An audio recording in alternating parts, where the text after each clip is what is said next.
Hey, busy কোৱা তুমি?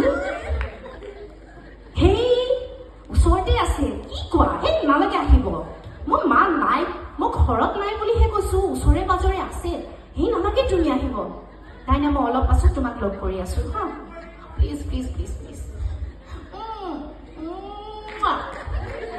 হ'ব বুলি কৈছো না মা আহি পাব